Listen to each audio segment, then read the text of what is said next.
We sent a video or a photo of this unit last night, and it was high temp air. It's 27, I just had the doors open, but when I got here it was 0. I want to see what's going on. All right, so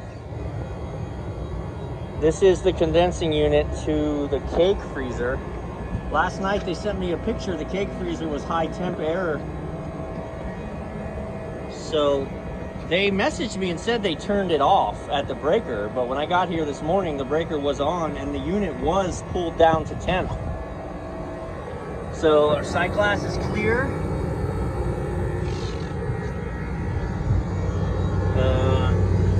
Our contactor coil is a little burnt up, so I don't like that.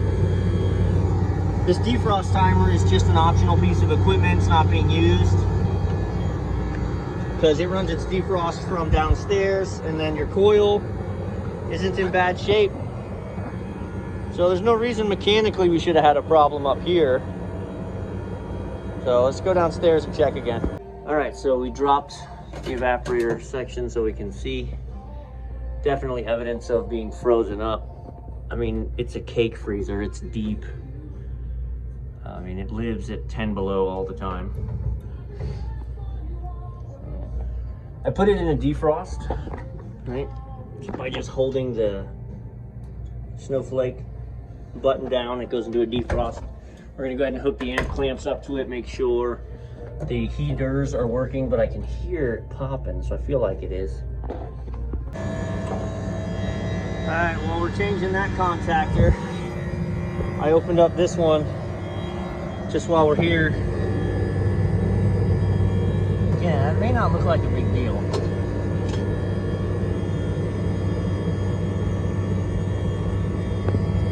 And I'll open up that contactor he's taken off and show you that there is evidence inside that it's burning up.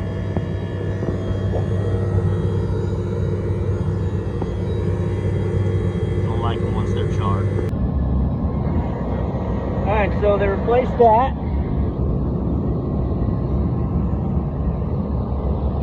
So you can get some sunlight in here so you can see. It's not destroyed yet, but you can see it's melting those points.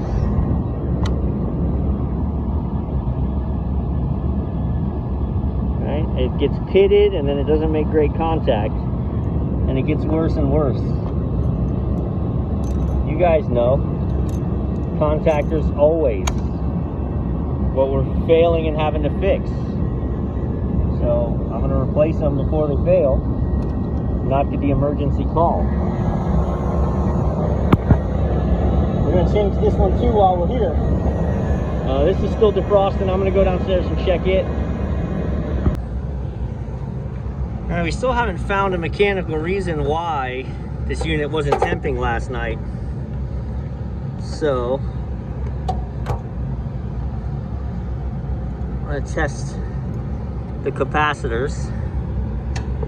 Now, this is a 30 microfarad.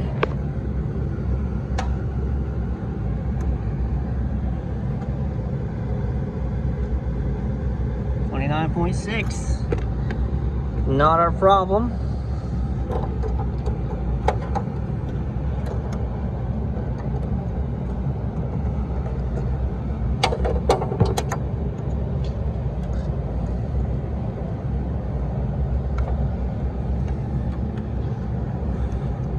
Sorry, I know this isn't exciting.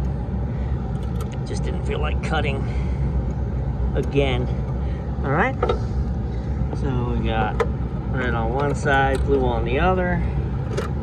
We're gonna discharge it, even though we shouldn't have to, because there's a discharger diode in there. Turn this and see what she says she is. Hang on.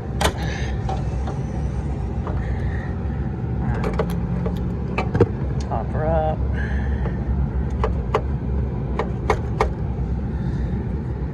All right. 145 to 175.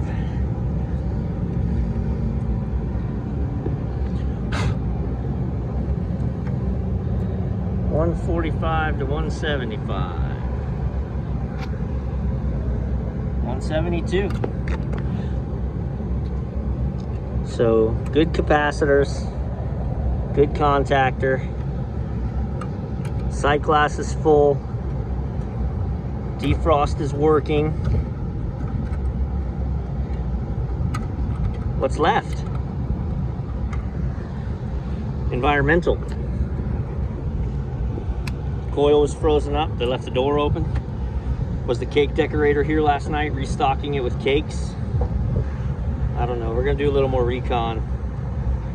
So there's contactor number 2. Again, not terrible, but definitely burning.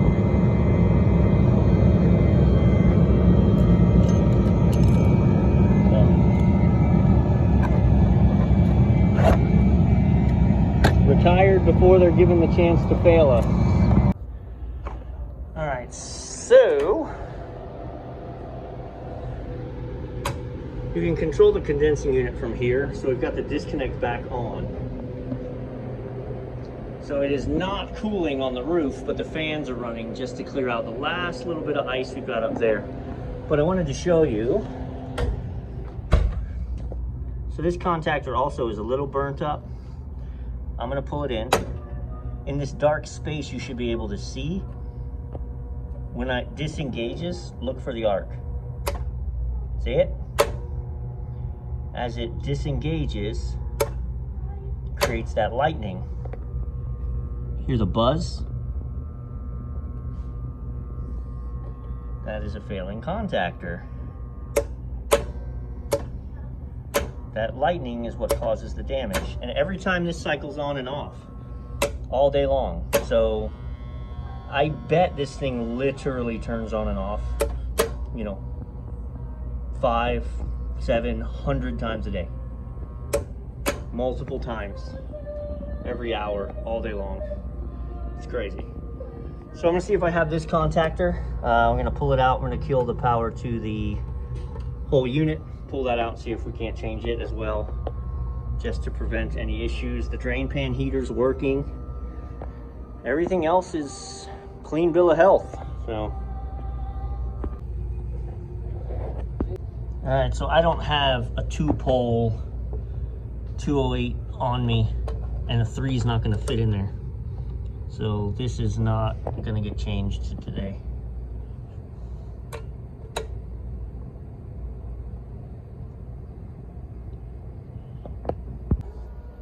All right, so careful, the fans actually are queuing up to come on. But we've got the wires resecured so they don't hit the defrost heaters. All the ice is out. So we're gonna fire her up. Watch her pull down the temp, satisfy, make sure the thermostat isn't just running away. And then this unit gets a clean bill of health mechanically. And unfortunately, we can't explain why they said they pulled a high temperature air yesterday, unless it's environmental. All right, so upon restart up, our compressor's not running. But we came up here to see what was going on. It's tripped on high head pressure. Sure enough, this is running 404. It should not be running that kind of head pressure. So the coil looks clean. Fan spinning in the proper direction. Our sight glass isn't flashing. When we're gonna clean the coil, it doesn't look terrible, but that's always the first place to start with high head pressure. I was hoping that it was wrong. So that's why she wasn't running yesterday. She was off on high head pressure. It is the first, yesterday was 92, 93 degrees here in North Georgia. It was the first day it's been that kind of temperature. So, all right, let me grab the coil cleaner. We'll give this a go. Now this is the way for me. I use that if I've got ACs to deal with, but a little unit like this, I just use the Viper Venom Pack because it's small. I can keep it in the saddlebag of my truck.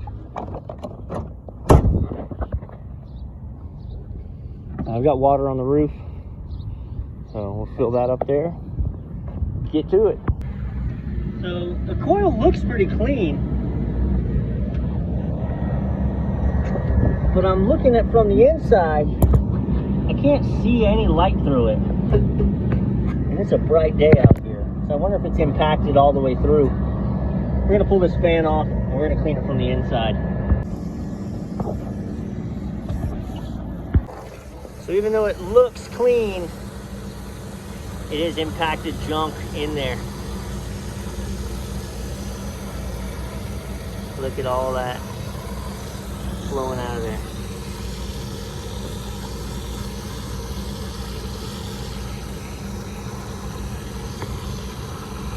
Wow, look at that. And it looks clean.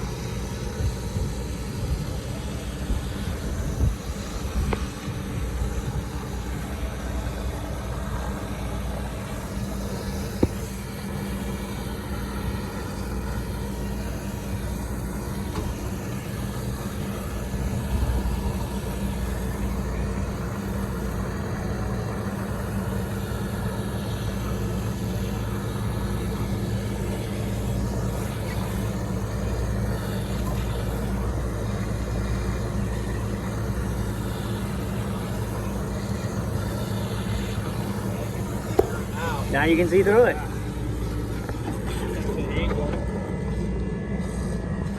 Yeah, you're right. Now I can see some air, some daylight through it. I'm gonna hit it again with the cleaner. Really try and get it in there.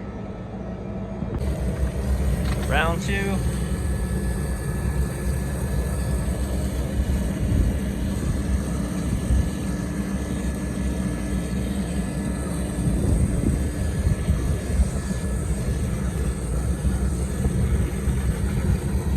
Look what we're getting out of it.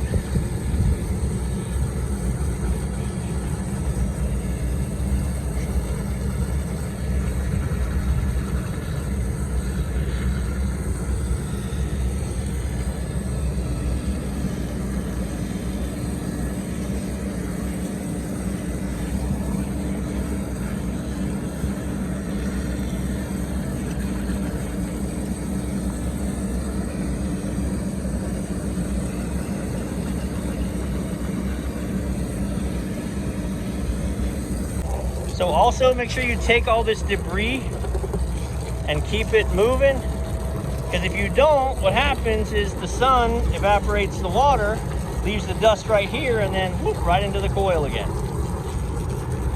So run all this stuff to the scupper, get it away from the units.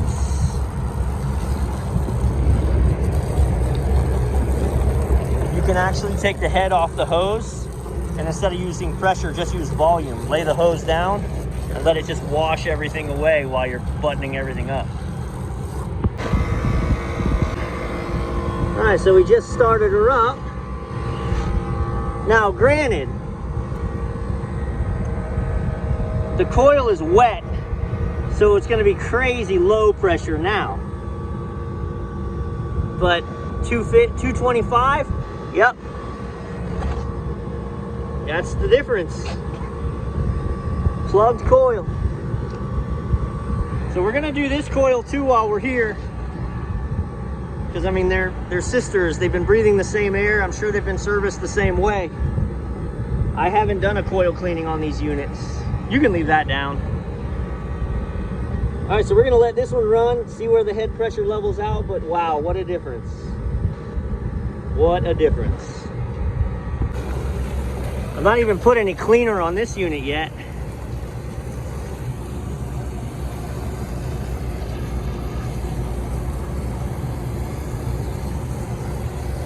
I don't like putting gauges on a unit unless I feel like I need to put gauges on a unit, and this is where that kind of bit me a little bit. If part of the standard issue was putting gauges on the unit, I would have seen it was running higher than normal head pressure. Now this makes sense. Remember, they said yesterday it wasn't cooling. I got here this morning and it was. Well, it was 60 degrees overnight, so it didn't have a head pressure problem. When we got here at 8 o'clock this morning, it was, I don't know, 65, 68 degrees. The unit was running. Well, now it's 85 degrees and that unit's struggling. Look at all that just from the water. All right, now we'll put some cleaner on it. All right, this is the original unit running. 250 PSI head pressure, about 28 on the suction side, which again, if we're talking about 404, you're running a 10 below coil. That's where we're targeted. So, beautiful. We're gonna run the water and clean up. This is what I'm talking about. So, if I leave this stuff here, it's gonna get sucked back in. So I'm gonna unhook the hose and set it on the highest part of the roof. We're just gonna let the water run while we clean everything up. All right, so now the units was 18, now 17. I don't wanna open the door because I don't wanna delay things, but I can see the coils nice and frosted up in there. Temp's dropping. We're gonna wait for it to satisfy and know the thermostat's good, but 18, 17, 16, boom.